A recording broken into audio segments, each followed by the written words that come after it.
You're looking at one of the biggest influences in my life, music. The other big influence, stories.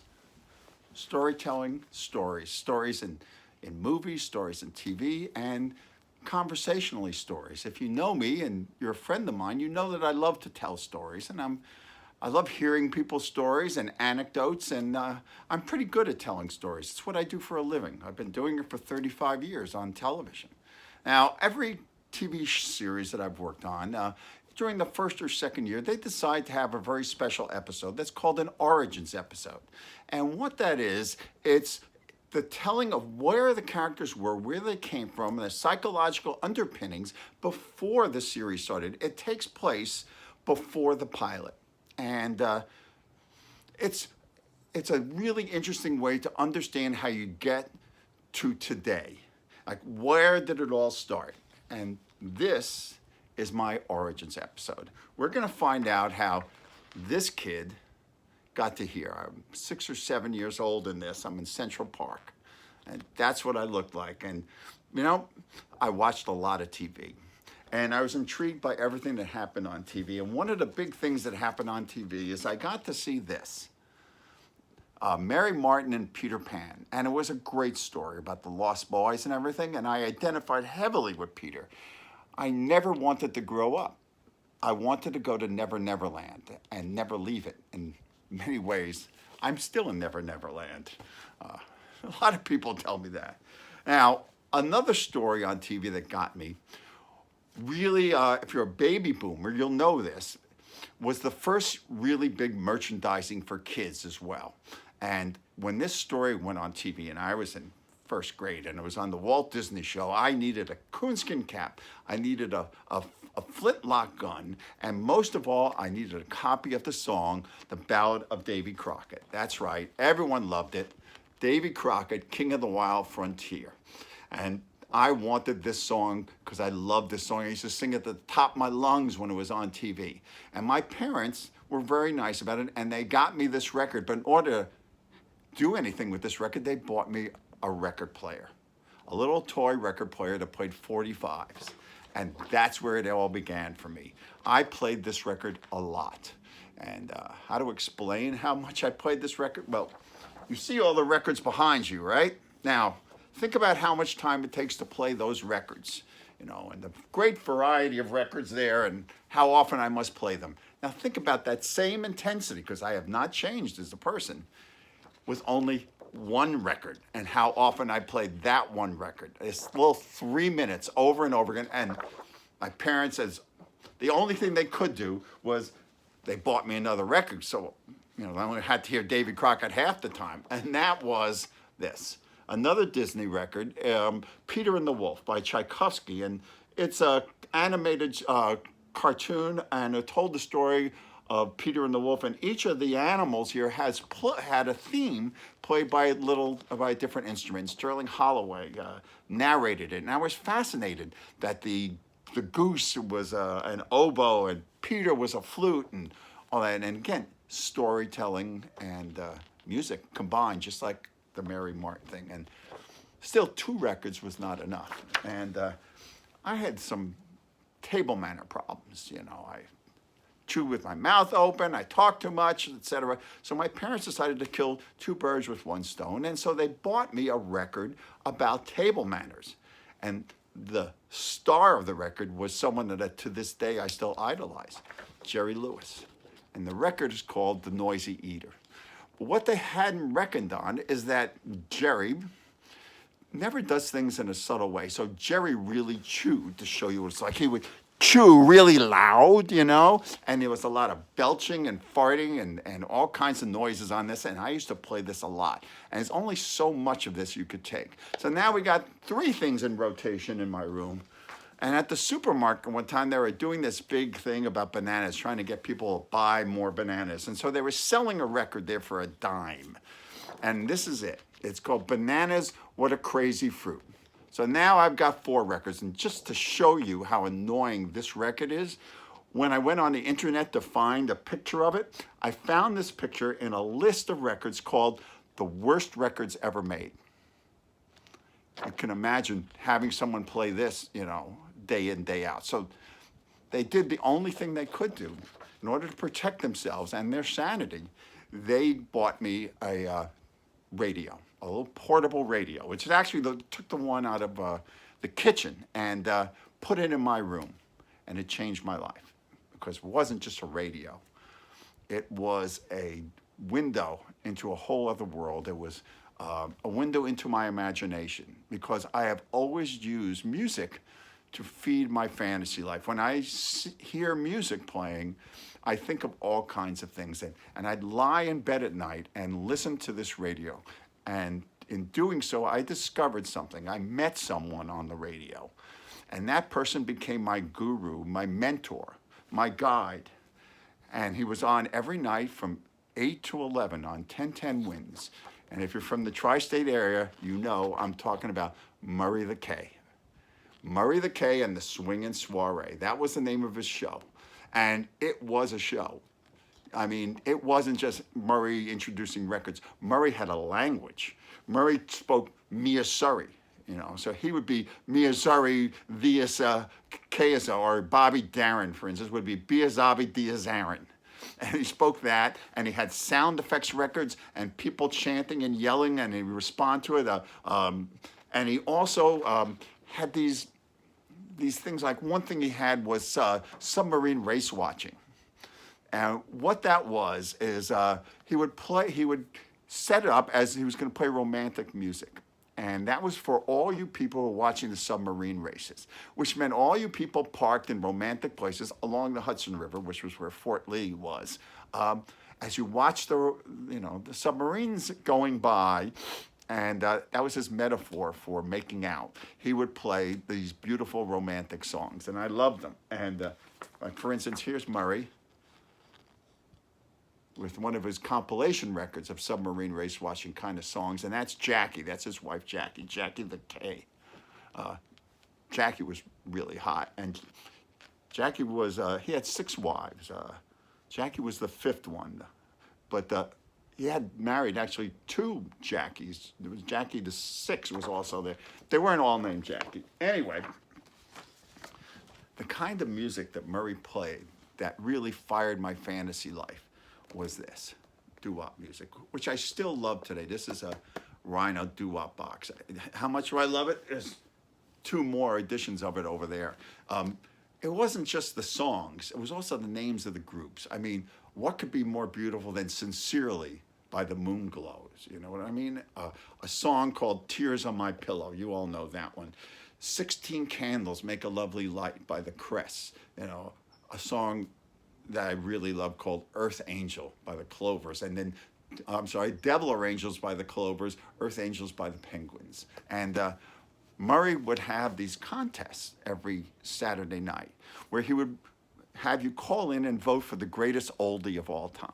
Now, at 4th grade or whatever, I missed the irony, or never thought of the fact that rock and roll was only like 5 years old at that point, 6 years old, and greatest oldie of all time was a bit of an overstatement. But nonetheless, Saturday nights I was there, and I would call in my favorite songs, and inevitably, 2 great songs would fight it out for the lead. One was Tonight, Tonight by the Mellotones, and the other was In the Still of the Night by the 5 Satins. What a beautiful name that is. And so this really fed my fantasy world.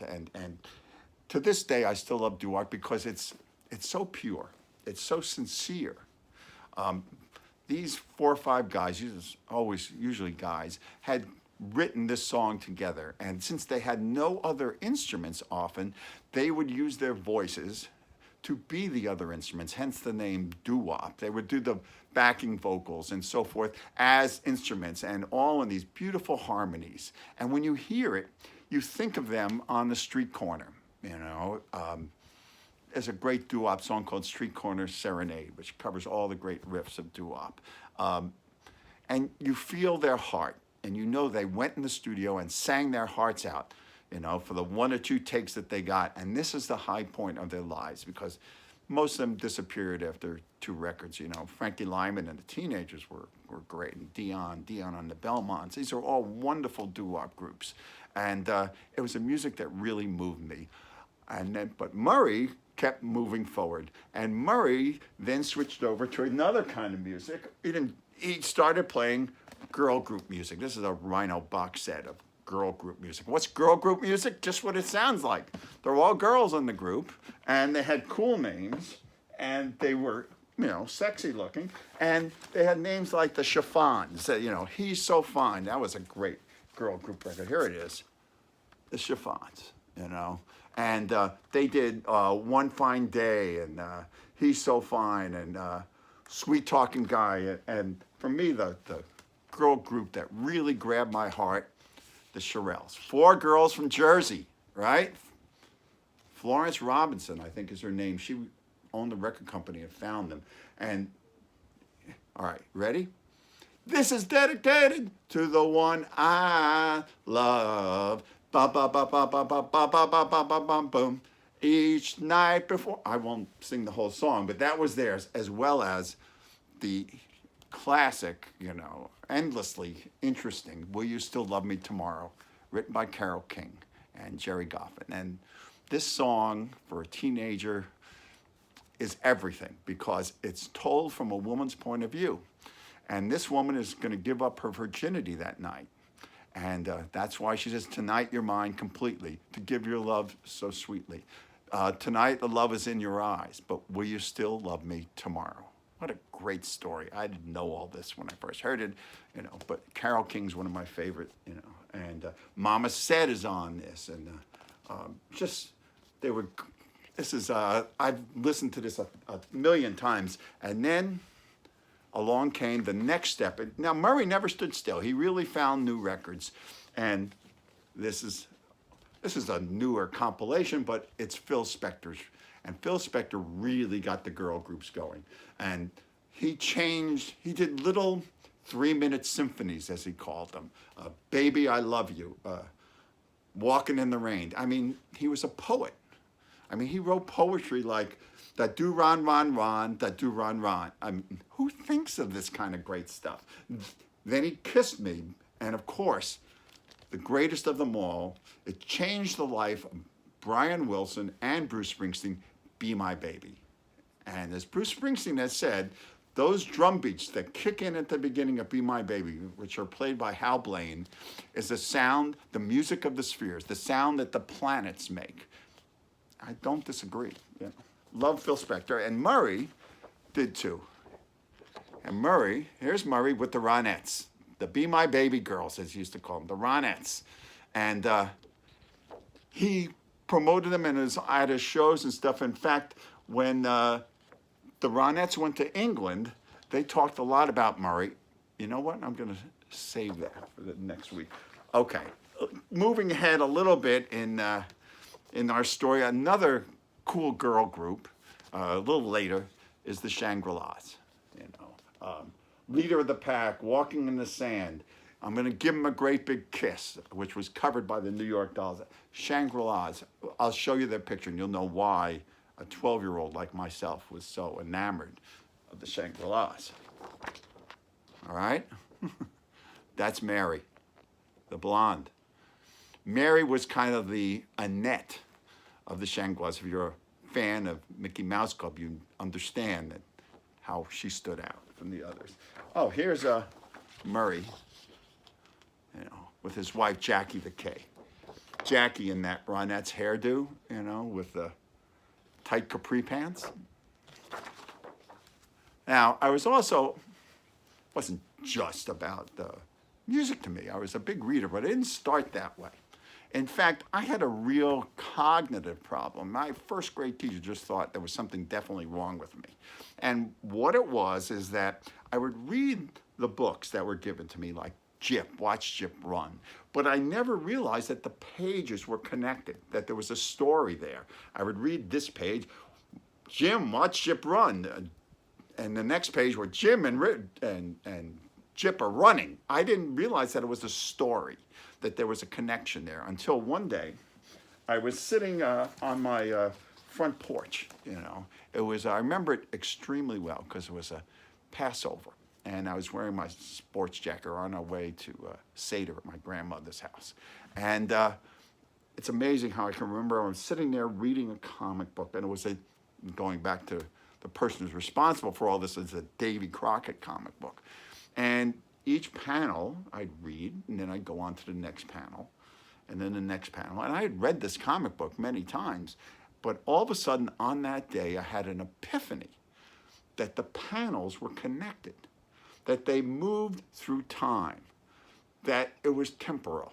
I'm saying that now, but they were connected because it was a story, just like on television, that there was a plot. And once I realized that, a whole world opened up for me. It was my eureka moment, because then I decided reading was a great thing, and I was going to read every book in the number 4 school library, Fort Lee's number 4 school library. And every week I'd take out 5 books on Friday, of Dr. Doolittle and the Hardy Boys and Tom Swift Jr. and everything they had. And 5 books wasn't enough, so I would get my sister to take out, because they wouldn't let you have more than 5. So my sister would take out 4 more for me and 1 for herself. And so that was another one of my obsessions. Again, storytelling, And I became really enamored with another type of music that Murray played. And some of it's back here is kind of early R&B and the scream and shout box here, but it was Motown. And when I heard Shop Around by Smokey Robinson and the Miracles, wow, this really hit me, and I loved it. And it's interesting, when I got to work with Smokey on the Temptations, I told him how much I loved Shop Around, how I used to sing along with it. Now, oddly enough, I wasn't allowed to buy records. My parents had this rule that music was free. You could hear it on the radio, so you didn't need to spend money and buy it. And of course, I wanted to buy records, and I lobbied for years. But finally, they relented, and I was allowed to buy a record with my allowance. So, what record do you think I bought as the first record I ever bought? And I'm going to show it to you. I don't have the record, I have the label, and it shows you what good taste I had. Please, Mr. Postman, by the Marvelettes, also covered by the Beatles. This was a great song, and irony of ironies, when I did the Temptations miniseries, we filmed a recording session of our own version of with the Marvelettes playing Please, Mr. Postman. Now, you're thinking, this kid is really cool. Yeah, this kid has got great taste. But the second record that I bought in retrospect is a bit disappointing. It's Sink the Bismarck by Johnny Horton. It's about battleships. It's a boy thing, Anyway, right along that time came my bar mitzvah. Now, how does that relate to storytelling and singing? Well, when you do your bar mitzvah and storytelling and music, you have to sing your Haftorah. Now, what that is the section of the Torah that they read throughout the year. Every week on Saturday, they read another section of Haftorah. So on the day that you are being bar mitzvahed, you read the section of Haftorah that's for that day. And you have to memorize it in a way, because it's all written in Hebrew. So they gave you it in Hebrew, and they gave it to you in English phonetically, and you have to understand the little symbols below, and it has a melody. And you have to sing it with this melody. Now, in order to learn the melody, they gave me a tape. This is a little, not even a cassette, it was a reel-to-reel tape, and I was supposed to play this over and over again for months. I would do this. I'm talking about 3-4 months every day for like a half hour to an hour. You did this, trying to learn this 3-page thing in Hebrew, And the tape recorder that we got, now here's the light at the end of the tunnel, was the tape recorder was a big old Webcore tape recorder I got from my cousin Terry, who had used it on her bat mitzvah. And there was a couple things that were really cool. 3 things that were cool about this Webcore. Number 1, it had a great speaker. It had a big speaker, and it sounded great because it also played things off the radio. It was a radio and a tape player, and it had this little volume thing that measured the volume that changed colors. And the other thing, the best part about it was you could record a song off the radio and onto tape. The only thing is if you wanted to get a song that you really liked, you had to wait around for them to do that, which of course I did. And I had only one tape, which was my bar mitzvah tape, so I created my first mixtape. The idea was, at the end of my Haftorah, I found the song and I recorded it right as the last beat of the Haftorah comes in, so it'd be like a Murray the K segue, you know what I mean? From that song to bomba da bomba dang a dang dang a ding a dong ding, blue moon, blue moon, blue moon, dip da dip da dip. And so I would hang out in my rec room, do the Haftorah, and sing Blue Moon. Alan, it doesn't sound like your Haftorah. What are you doing? Are you playing music down there? No, Mom. Just taking a 3-minute break here. And that's what I do. I would change the song after the Haftorah. I might have even done Shop Around by Smokey. And it would get me, it was like my time off from doing this drudgery of the Haftorah. But, you know, a little backstory here. And then Murray, you know, used to have these live shows. And he had these shows at the Brooklyn Paramount. And Murray was on from like 1958 to 1965. And he would have these groups, and they would lip sync to their songs.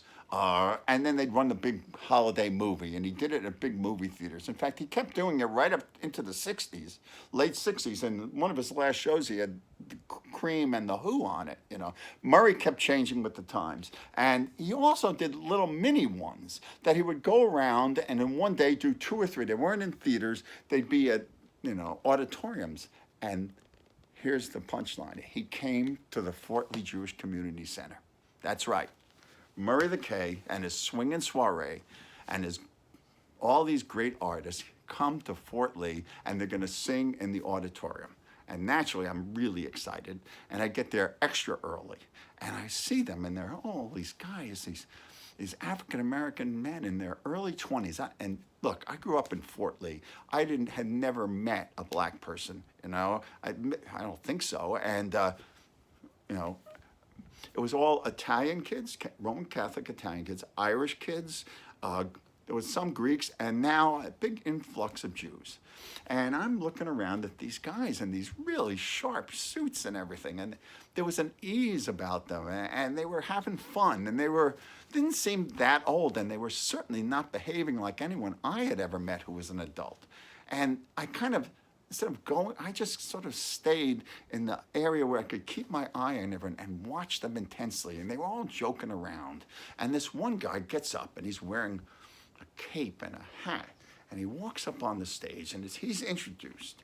And he starts, you know, lip syncing, Duke, Duke, Duke, Duke of Earl, Duke, as I walk through this world, nothing can stop the Duke of Earl. It's Gene Chandler. And it blew my mind. It's like the first live music I ever saw was that day, that afternoon, at Murray the K show. And the stage presence and the magic of what he was trying to create stayed with me forever. And also the way the musicians communicated with each other also stayed with me. And it's, again, another life-changing moment. It's a good place to stop off. So, you all know that I started out in the trailers, making trailers for Roger Corman. So I'm going to tell you what's going to happen next week, but I'm going to tease you. I mean, what could possibly be as big or bigger than what I just told you? Well, then this happened. All right? Next week, let's find out who these guys are. Bye.